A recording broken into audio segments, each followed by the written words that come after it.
The day the police handcuffed my sister in my foyer while HGTV cameras rolled was the day I finally became free. I stood there in my $4.5 million mansion, wearing a cream Armani suit, watching my mother scream obscenities at the officers, while my father stood silent like he always did, and I felt absolutely nothing. The crystal chandelier above us caught the afternoon light, casting rainbow prisms across the Italian marble floor, now scuffed by my sister Brooke's designer knockoff heels as she thrashed against the restraints. The lead officer read her rights in that flat procedural tone they teach at the academy, while my attorney Megan stood beside me, her hand resting protectively on my shoulder. Outside, I could hear the confused murmurs of the film crew, the whir of cameras that had been meant to capture my triumphant housewarming party, but instead documented the spectacular implosion of the family I'd spent 31 years trying to please. But I'm getting ahead of myself. If you want to understand how I went from being the family doormat to the woman who sent her own sister to jail, you need to hear the whole story. And if you're here because you've ever felt invisible in your own family, ever wondered if you're crazy for feeling used, or ever been told you're selfish for wanting something of your own, then please hit that like button and subscribe, because this story is for you. Drop a comment below and tell me if you've ever had to choose between your family and your sanity. I see every single one of them, and your stories give me strength. Let me take you back to where it all started, to a drafty 2-bedroom house in a forgotten corner of North Carolina, where I learnt early that love in my family had a very specific price tag, and I was always the one paying it. I was 7 years old the first time I realised my parents loved Brooke more than me. It wasn't the big things at first, it was the small accumulation of moments that taught me where I stood. Brooke got the bedroom with the window that caught the morning sun, while I slept in what was essentially a converted closet. When Mum made cookies, Brooke got the bowl to lick and I got to wash it. When Dad came home from his factory shift, he'd scoop Brooke up and spin her around while I stood nearby waiting for my turn that never came. They'd say I was the responsible one, the mature one, the one who didn't need as much attention. What they meant was I was the convenient one, the one they could ignore without guilt because I'd learnt not to ask for anything. Brooke was born when I was 3, and from that moment on I became invisible. My parents poured everything into her. She was the funny one, the charming one, the one with potential. I was just Grace, steady and boring and useful. By the time I was 10, I was packing Brooke's lunch, helping her with homework, covering for her when she didn't do her chores. Mum would say I was such a good big sister that Brooke was lucky to have me, and I'd glow under those rare crumbs of approval, not understanding that I was being groomed to serve. High school was when the financial exploitation really began, though I didn't have the words for it back then. I got a job at 15 working after school at a local diner. I told myself it was for college savings, for a future my parents constantly reminded me I'd need to fund myself because they were simple people who couldn't afford such luxuries. Every paycheck Mum would appear with her hand out. Just a little to help with groceries, honey. Your father's hours got cut. Brooke needs new cleats for soccer. I'd hand over half my earnings, sometimes more, watching my college fund grow, with painful slowness, while Brooke got everything she pointed at. When I was 17, I discovered my parents had been depositing my contributions into a general household account, not savings. When I confronted them, Dad got angry for the first time I could remember.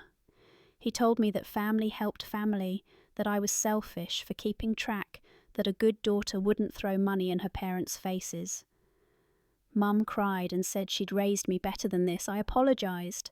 I actually apologised for catching them stealing from me. That's how well trained I was. I got into a decent state university on a partial scholarship. I was so proud, so excited to show my parents the acceptance letter. Mum glanced at it and said that's nice, then went back to watching Brooke's cheer practice video for the 5th time. Dad said college was probably a waste for someone like me. I wasn't exactly Ivy League material, but if I wanted to put myself in debt, that was my choice. No one came to my high school graduation. Brooke had a soccer tournament 2 hours away, and of course the whole family had to be there to support her. I sat in that auditorium in my cap and gown watching other families take photos and cheer, and I told myself it was fine. I was used to being alone. College was my escape, or so I thought. I worked 3 jobs to make ends meet since my scholarship didn't cover everything, and my parents contributed exactly nothing. I studied business and finance driven by a hunger I didn't fully understand yet, a need to prove something to someone, though I couldn't have said who. I'd call home once a week out of duty, and the conversations were always the same.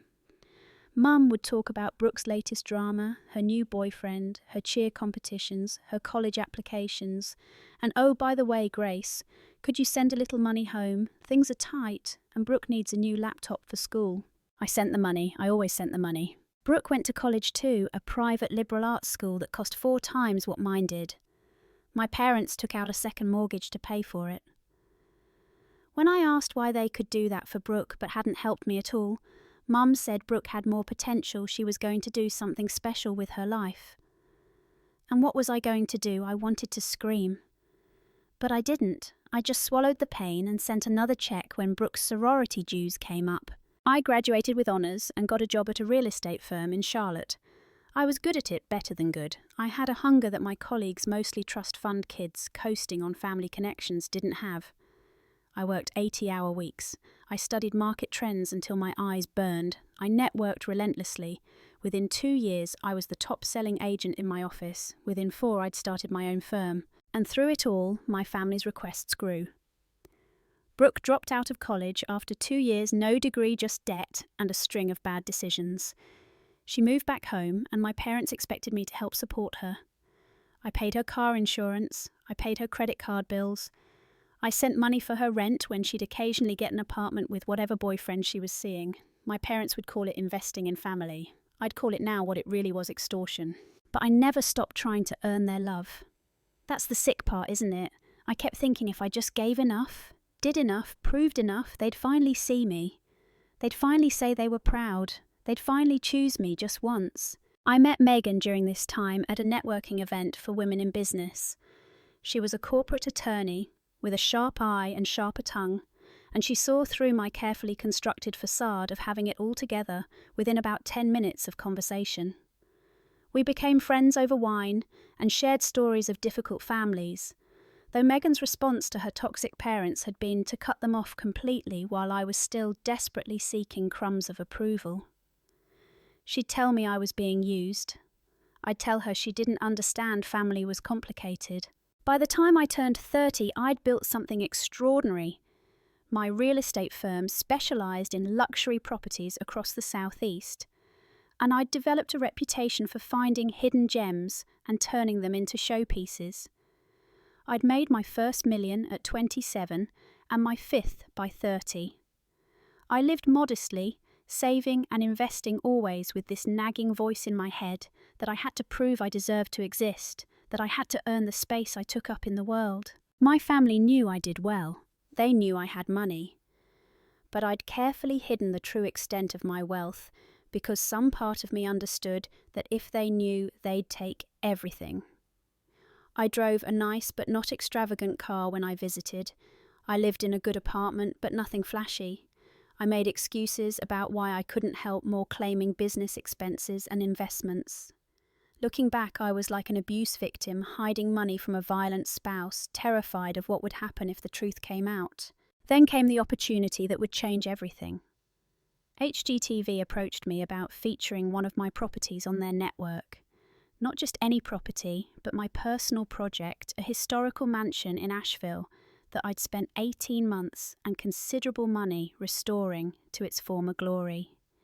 They wanted to do a whole special film, the final reveal feature, my design choices, interview me about my success. It was the kind of exposure that could launch my firm into the national spotlight. And I wanted for once in my life to share something good with my family.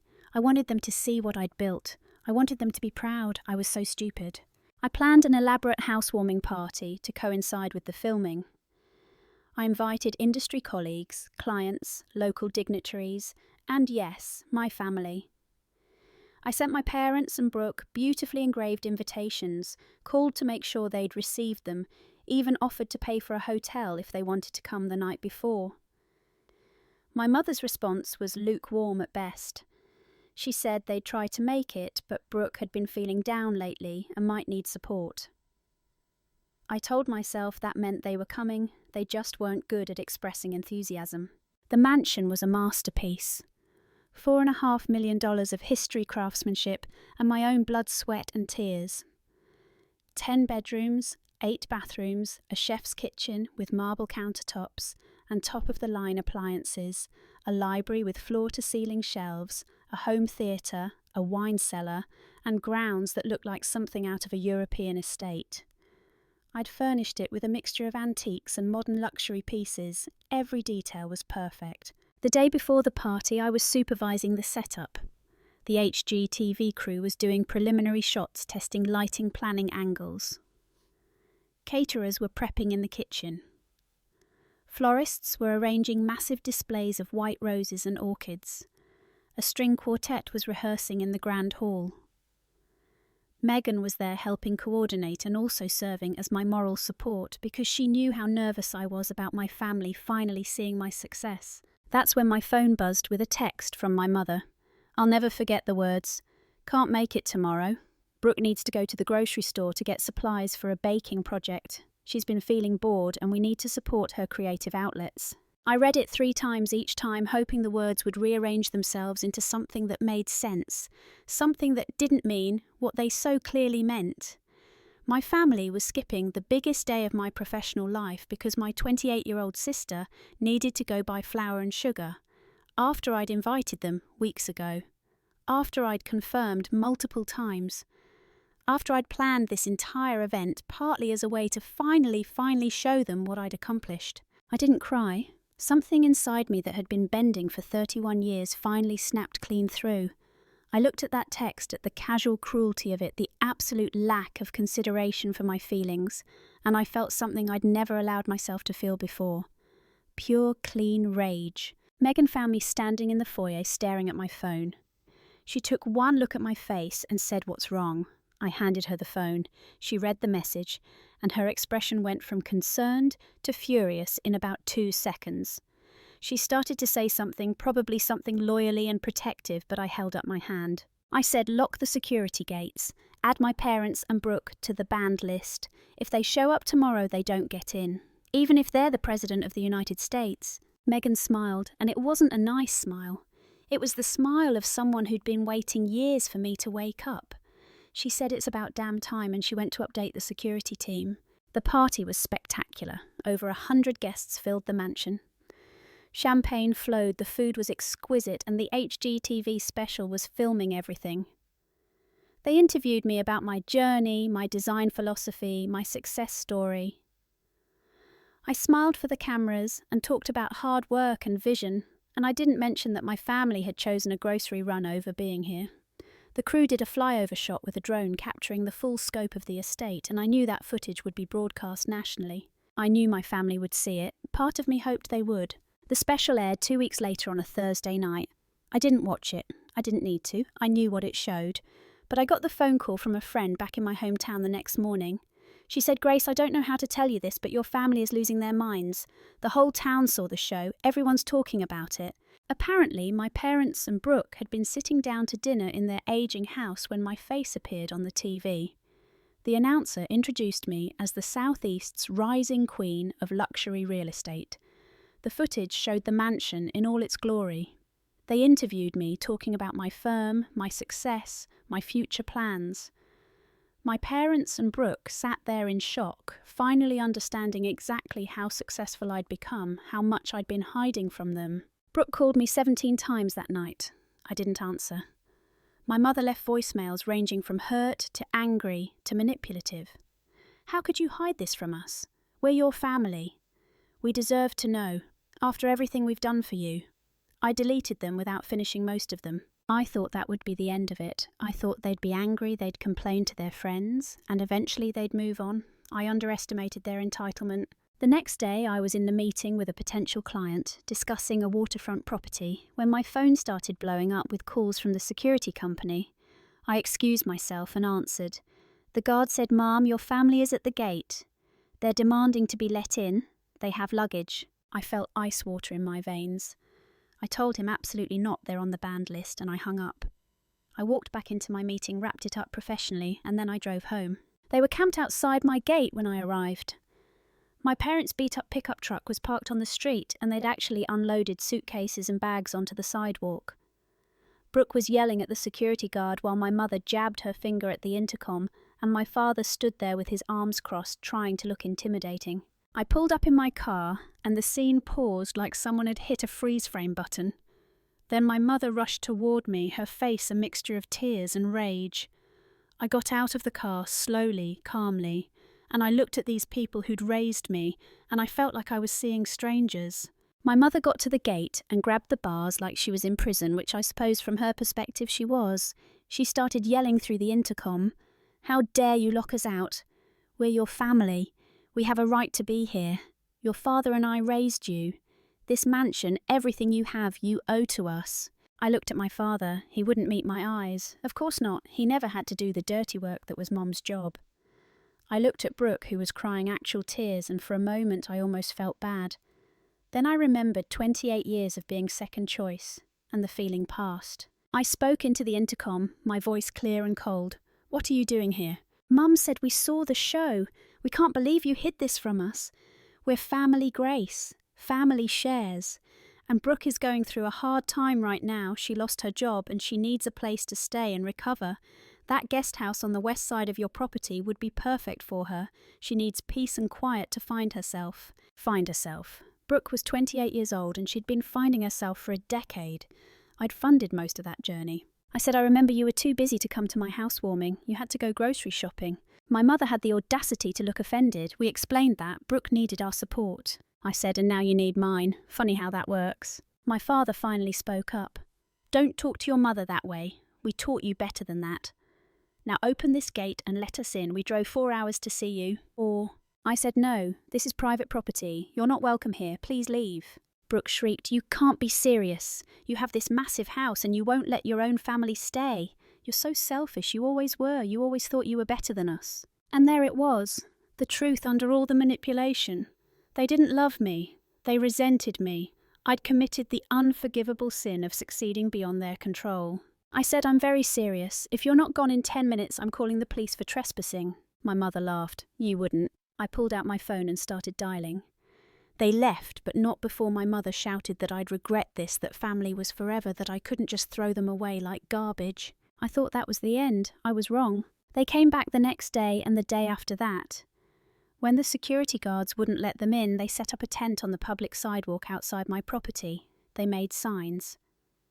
They started a Facebook live stream about how I was a heartless daughter who'd abandoned my poor family.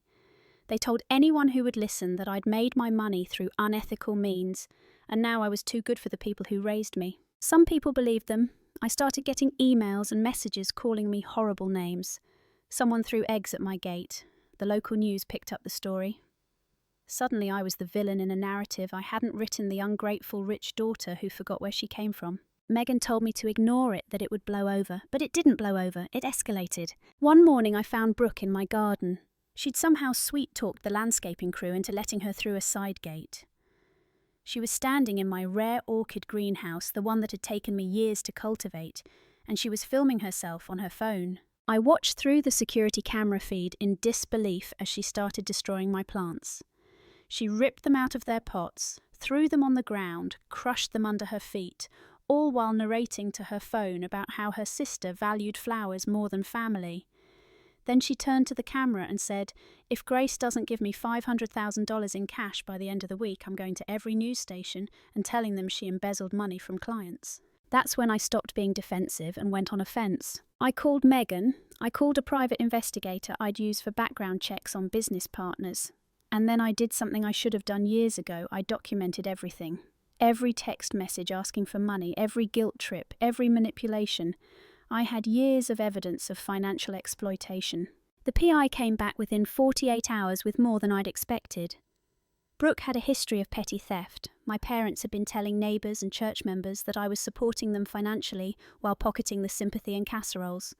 And most damning, I discovered that my college fund, the one I'd worked so hard to build, had been emptied by my parents my freshman year. They'd used it to buy Brooke a car for her 16th birthday. I'd suspected it.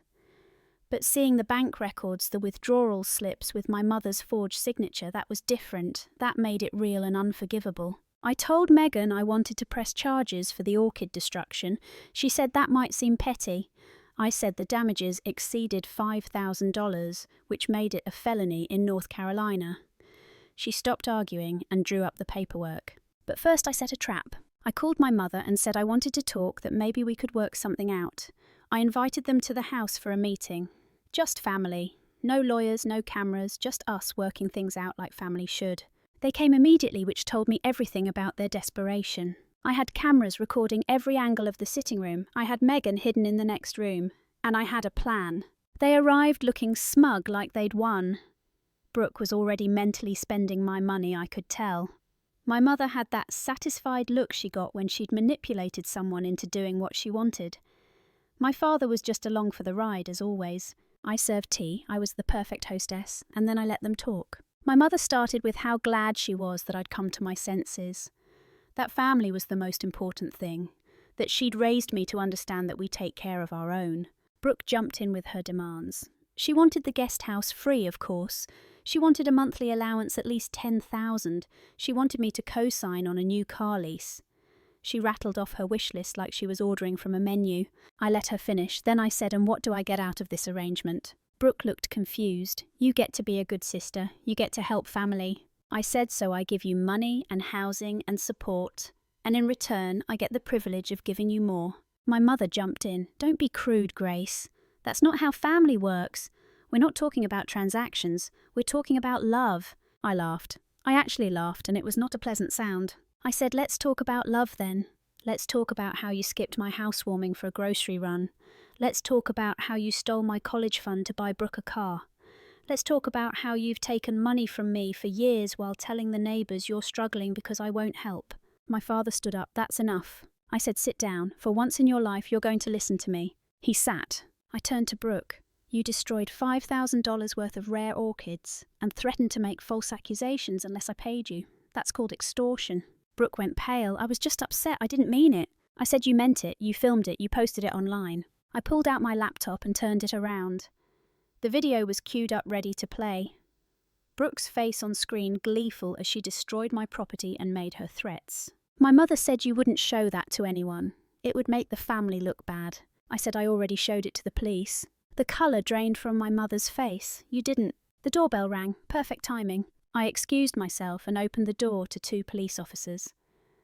I'd called them before my family arrived, explained the situation, shown them the evidence. They'd been waiting for my signal. I led them into the sitting room. My family's faces were a picture I'll treasure forever. Shock, disbelief, and finally fear. The officers arrested Brooke for criminal trespass and destruction of property. They read her rights while she cried and screamed and begged. My mother tried to intervene, tried to claim it was a family matter, tried to guilt the officers with tears and accusations that I was lying. I handed the officers a folder. Inside was everything: the video evidence, the text messages threatening extortion, documentation of the financial abuse going back years, and a restraining order application against all 3 of them. My father finally found his voice. He said, "You're really doing this to your own family." I said, "You stopped being my family the day you chose Brooke over me for the 1,000th time. You're just people who share my DNA, and I don't owe you anything anymore." They took Brooke away in handcuffs. The restraining order was approved within 24 hours. My parents were served at their home, forbidden from coming within 500 feet of me or my property. I thought I'd feel guilty. I'd spent my whole life prioritising their feelings over mine. But standing in my foyer, watching the police car drive away with my sister in the back, I felt light. I felt free. The story hit the news, of course, but this time I controlled the narrative. Megan connected me with Caroline, an investigative journalist known for exposing family abuse. I gave her everything. The full story, the evidence, the history. Her article ran on the front page of the state's largest newspaper. The headline read, "The Dark Side of Success When Family Becomes Predator." She detailed everything: the childhood favoritism, the financial exploitation, the college fund theft, the extortion, the public manipulation campaign. The response was overwhelming. Suddenly, I wasn't the villain anymore. People shared their own stories of toxic families. Support poured in from strangers who understood what I'd been through. My business actually grew because people respected that I'd stood up for myself. But the best part was watching my family's world crumble. Brooke was convicted and sentenced to community service and restitution. She had a criminal record now which made finding employment nearly impossible. Her boyfriend left her, her friends abandoned her. My parents became pariahs in their small town. Their neighbours stopped talking to them. Their church asked them to step down from volunteer positions. My father lost his job when the story went viral, and his employer decided they didn't want the negative publicity. They had to sell their house and move to another state where no one knew them. Before they left, my mother tried one last time to reach me. She sent a letter to my office. No return address, just pages of handwritten guilt trips and accusations.